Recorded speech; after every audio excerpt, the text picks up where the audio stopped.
नमस्कार।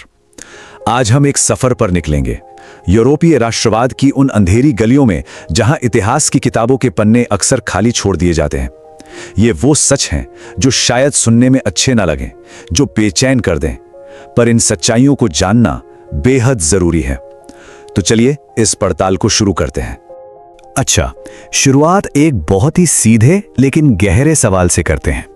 कोई भी इंसान देशभक्त क्यों होता है? सोचिए, जिस देश में हम पैदा होते हैं उसे हम चुनते तो नहीं, फिर भी कोई हमारे देश के बारे में कुछ कह दे तो एक अजीब सी बेचैनी, एक जलन सी महसूस होती है। क्यों?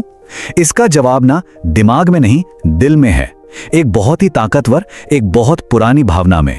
और यही भावना हमें सीधे ले जाती है विज्ञान की दुनिया में, राष्ट्रवाद की मनोवैज्ञानिक जड़ों को समझने के लिए, ये जानने के लिए कि आखिर ये हम और वो वाली ताकतवर सोच पैदा कैसे होती है। हेनरी तास्फिल्ड नाम के एक साइकोलॉजिस्ट थे। उन्होंने हॉलोकॉस्ट में अपना पूरा परिवार खो दिया था। जानते उन्होंने क्या किया? एक बहुत ही सिंपल सा एक्सपेरिमेंट। कुछ बच्चों को सिर्फ 8 पसंद करने के आधार पर 2 ग्रुप में बांट दिया, और पता है क्या हुआ? बच्चे फौरन अपने ग्रुप का पक्ष लेने लगे। बस यूं ही। इसे कहते हैं इन ग्रुप फेवरेटिज्म। ये हमारे अंदर बहुत गहरे तक बैठा हुआ है, और राष्ट्रवाद बस इसी एक छोटी सी इंसानी आदत को एक बहुत बड़ा हथियार बना लेता है। और यही पैटर्न इतिहास में बार बार दोहराया गया है। देखिए, जब 1929 की महामंदी ने जर्मनी की कमर तोड़ दी, हर तरफ डर था, अनिश्चितता थी, और तब हिटलर जैसे नेता आए। उन्होंने लोगों के उस डर को पकड़ा और एक बहुत ही आसान सा जवाब दे दिया: हमारी मुश्किलों के जिम्मेदार वो लोग हैं। और जानते हैं, डर के बाजार में यह सबसे सस्ता और सबसे जल्दी बिकने वाला जवाब होता है। और यहीं पर एक बहुत ही डरावनी सच्चाई सामने आती है।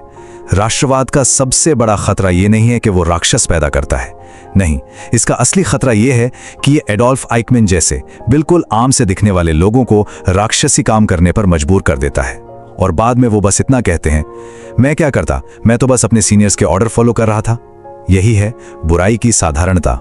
चलिए अब कहानी के एक और स्याह पन्ने को पलटते हैं। यहां हम यूरोपीय राष्ट्रवाद के सबसे बड़े पाखंड को देखेंगे, महान विरोधाभास को। ये उन देशों की कहानी है जो अपने घर में तो आजादी और बराबरी के गीत गा रहे थे, लेकिन दुनिया के दूसरे कोनों में बर्बरता की सारी हदें पार कर रहे थे। मिलिए बेल्जियम के राजा लियोपोल्ड द्वितीय से। यूरोप में इनकी इमेज एक महान परोपकारी राजा की थी, एक ऐसा इंसान जो दुनिया में सभ्यता का उजाला फैला रहा है। लेकिन इस चमकदार छवि के पीछे एक ऐसा अंधेरा छिपा था जिसकी कल्पना करना भी मुश्किल है। 1 करोड़, ये कोई मामूली आंकड़ा नहीं है। ये उन लोगों की संख्या है जो कॉन्गो में मारे गए। लियोपोल्ड ने कॉन्गो को अपनी पर्सनल जायदाद बना लिया था। वहां रबर का धंधा होता था और नियम सीधा था। अगर कोई मजदूर अपना कोटा पूरा नहीं कर पाया तो सजा के तौर पर उसके बच्चों के हाथ काट दिए जाते थे। 1 करोड़ लोग। और ऐसा नहीं कि ये दोहरापन सिर्फ लियोपोल्ड तक ही था। जरा विंस्टन चर्चिल को देखिए। पश्चिम के लिए वो एक हीरो हैं, जिसने हिटलर को हराया, जिसने यूरोप को बचाया। लेकिन इसी हीरो के राज में 1943 में बंगाल में भयानक अकाल पड़ा। लाखों लोग मर गए और चर्चिल ने मदद भेजने से साफ इनकार कर दिया। उनका कहना था कि यह भारतीयों की अपनी गलती है। एक ही इंसान के 2 चेहरे, घर में हीरो, बाहर विलेन। अगर आपको लग रहा है कि कहानी इससे ज्यादा अंधेरी नहीं हो सकती, तो आप गलत हैं। अब हम उस दौर में जा रहे हैं जहां राष्ट्र, जहां सरकारें अपने ही लोगों के खिलाफ हो गईं।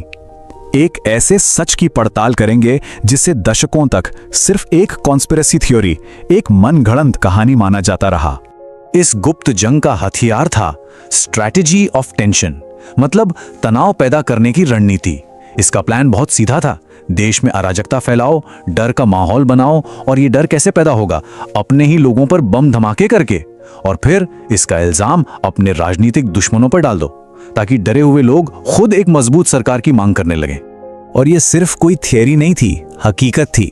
1972 इटली में पिटियानो बॉम्बार्डी, इल्जाम लगा लेफ्ट विंग पर। 1980 बोलोग्ना स्टेशन पर धमाका, 85 लोग मारे गए, इल्जाम फिर से लेफ्ट विंग पर। सालों तक यही कहानी चलती रही। फिर 1990 में इटली के प्रधानमंत्री ने संसद में खड़े होकर खुद ये कबूल किया कि हाँ, ऑपरेशन ग्लैडियो नाम का एक सीक्रेट नेटवर्क सच में था। जो ये सब करवा रहा था, जो सालों से कॉन्स्पिरेसी थियोरी थी, वो अचानक देश का सबसे बड़ा सच बन गई।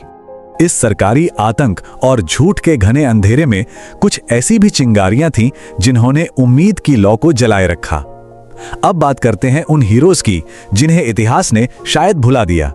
ये वो लोग थे जिन्होंने सत्ता के सामने नहीं बल्कि अपनी अंतरात्मा के सामने सिर झुकाया। ये हैं सोफी शोल, म्यूनिक यूनिवर्सिटी के एक स्टूडेंट, बिल्कुल आम, लेकिन इनकी हिम्मत असाधारण थी। सोचिए, एक ऐसा दौर जब पूरा जर्मनी हील हिटलर के नारे लगा रहा था, तब सोफी और उसके कुछ दोस्तों ने व्हाइट रोज नाम का एक शांतिपूर्ण आंदोलन शुरू किया। वे छिप छिप कर नाजी सरकार के खिलाफ पर्चे छापते थे और यूनिवर्सिटी में बांटते थे। लेकिन एक दिन उन्हें पर्चे बांटते हुए पकड़ लिया गया। उन पर देशद्रोह का मुकदमा चला और सिर्फ 21 साल की उम्र में उन्हें मौत की सजा सुना दी गई, गिलोटीन से। पता है उनके आखिरी शब्द क्या थे? सूरज अभी भी चमक रहा है। मौत के दरवाजे पर खड़े होकर इतनी उम्मीद, इतना साहस। एक और नाम है राउल वॉलेनबर्ग, स्वीडन के एक डिप्लोमैट। इस एक अकेले इंसान ने बुडापेस्ट में लगभग 1 लाख यहूदियों की जान बचाई। कैसे? फर्जी पासपोर्ट बनाकर, लोगों को मौत की ट्रेनों से खींच कर। वो इंसानियत के लिए एक फरिश्ता थे। लेकिन अफसोस, जंग खत्म होने के बाद सोवियत सेना ने उन्हें गिरफ्तार कर लिया और उसके बाद वो फिर कभी किसी को नहीं दिखे। तो इन सब पुरानी कहानियों का आज क्या मतलब है? चलिए इतिहास की इन गूंज को आज के दौर में सुनने की कोशिश करते हैं और खुद से ये सवाल पूछते हैं, क्या इतिहास एक बार फिर खुद को दोहरा रहा है? देखिए, 1930 के दशक में हथियार था रेडियो प्रोपेगेंडा और बलि का बकरा बनाया गया यहूदियों को। अब आइए 2020 के दशक में, हथियार है सोशल मीडिया का एल्गोरिदम और बलि का बकरा बनाया जा रहा है प्रवासियों को। हथियार बदल गए हैं, तकनीक बदल गई है, लेकिन स्क्रिप्ट डरावनी हद तक वही है। तो फिर रास्ता क्या है? इस चक्र को तोड़ने का तरीका क्या है? शायद इसका एक जवाब जर्मनी के पास है। वहां एक कल्चर है जिसे कहते हैं एरिनेरुंग्स कल्चर, यानी याद रखने की संस्कृति। उन्होंने अपने इतिहास के सबसे काले, सबसे शर्मनाक अध्याय को भुलाया नहीं, उसे फाड़कर फेंका नहीं, बल्कि उसे अपनी राजधानी बर्लिन के बीचों बीच एक स्मारक बनाकर रख दिया है, एक चेतावनी के तौर पर, ताकि कोई भी पीढ़ी ये ना भूले कि नफरत किस हद तक जा सकती है। और यहीं पर हम इस पूरी चर्चा के सार पर पहुंचते हैं। नोबेल पुरस्कार विजेता रोमा रोला ने कहा था, एक देशभक्त अपने देश से प्यार करता है और एक राष्ट्रवादी दूसरे देशों से नफरत करता है। कितना साधारण लेकिन कितना गहरा फर्क है। एक की बुनियाद प्यार है, दूसरे की नफरत। तो आखिर में ये सफर हमें एक बहुत बड़े सवाल पर लाकर छोड़ देता है। एक कहावत है कि इतिहास खुद को तब तक दोहराता है जब तक हम उससे कुछ सीखते नहीं। यूरोप ने यह सबक सीखा, लेकिन करोड़ों जाने गंवाने के बाद। आज सवाल यह है कि क्या हम सब बिना वो भयानक कीमत चुकाए इतिहास का ये सबक सीख सकते हैं? इस सवाल का जवाब हम सबको मिलकर ढूंढना होगा।